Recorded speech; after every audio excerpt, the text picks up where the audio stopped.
عبداللہ بن عباس روایت کرتے ہیں رسول اللہ صلی اللہ علیہ وسلم سے، اور رسول اللہ صلی اللہ علیہ وسلم اس حدیث کو روایت کرتے ہیں اللہ تعالیٰ سے، یعنی یہ حدیث قدسی ہے تو اللہ تعالیٰ بیان فرماتے ہیں، اللہ فرماتے ہیں ان اللہ کتب الحسنات والسیئات ثم بین ذلک، اللہ تعالیٰ نے نیکیوں کو بھی لکھ دیا ہے اور برائیوں کو بھی لکھ دیا ہے، ثم بین ذلک، پھر اللہ نے ان کو بیان کر، اللہ نے بیان کر دیا کہ یہ نیکی ہے اور یہ برائی ہے، ایک ایک چیز کو اللہ نے ہمارے لیے کھول کھول کے بیان کر دیا ہے، ان الحلال بین والحرام بین، فرمایا کہ حلال بھی واضح ہو چکا ہے اور حرام بھی واضح ہو چکا ہے، اللہ نے ہمیں اندھیر نگری میں نہیں چھوڑا،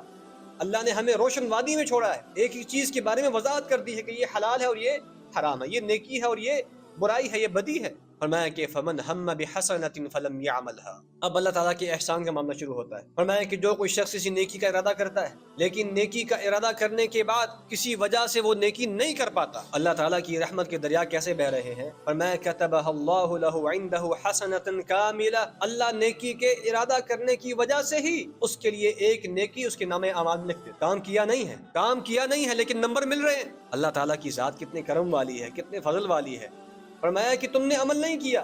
ارادہ کیا تھا کہ میں فلاں کام کروں گا، میں فلاں آدمی کی مدد کروں گا، میں فلاں کوئی اچھا نیک کام کروں گا، لیکن کرنے لگا تھا، کوئی مسئلہ بن گیا، نہیں کر پایا، اللہ تعالیٰ اس ارادے کو بھی ضائع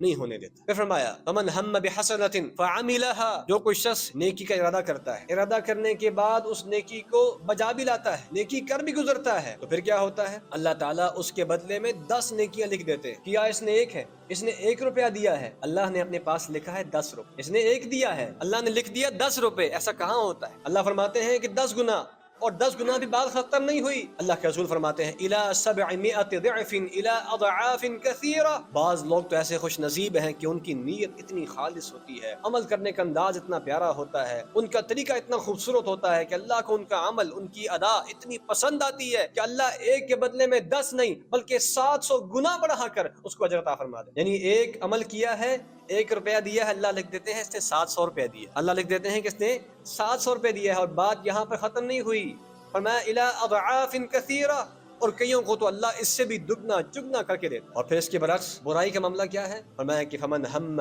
بسیئۃ فلم يعملها، جو کوئی شخص کی برائی کا ارادہ کرتا ہے لیکن پھر برائی نہیں کرتا، اس کو اللہ کی یاد آ جاتی ہے، اس کے دل میں اللہ کا خوف پیدا ہو جاتا ہے، اس کے دل میں اللہ کا ڈر پیدا ہو جاتا ہے اور برائی کے ارادے سے باز آ جاتا ہے، اللہ فرماتے ہیں اس نے میری وجہ سے برائی ترک کی ہے، اگرچہ ویسے بھی برائی کو ترک کرنا اس پر واجب تھا، لازم تھا، لیکن اس نے میری وجہ سے یہ کام کیا ہے، میں اس کو اس پر بھی محروم نہیں ہونے دوں گا، اللہ اس کو ایک نیکی عطا فرما دے، اور اگر برائی کا ارادہ کیا اور برائی کا ارادہ کرنے کے بعد برائی کر بھی لی تو پھر کیا ہوگا، اللہ تعالیٰ اس کے بدلے میں ایک ہی برائی لکھتے ہیں، وہاں نیکی کے بدلے میں 10 نیکیاں، 700 نیکیاں، اور پھر 700 سے بھی ڈبل اور اس سے دگنا اور چگنا، لیکن یہاں برائی کی جب بات آئی تو فرمایا کہ ایک ہی برائی لکھنی، من جاء بالحسنۃ فلہ 10 امثالها ومن جاء بالسیئۃ فلا یجزى الا مثلها وهم لا یظلمون، فرمایا کہ جو کوئی کل قیامت کے دن نیکی لے کے آیا اللہ اس کے 10 گنا بڑھا کر اس کو اجر دے گا، اور جو کوئی برائی لے کے آیا تو اللہ اسی کے بدلے میں اتنی ہی برائی اس کو دے گا جتنی وہ برائی لے کر آیا، ان پر ظلم نہیں کیا جائے گا۔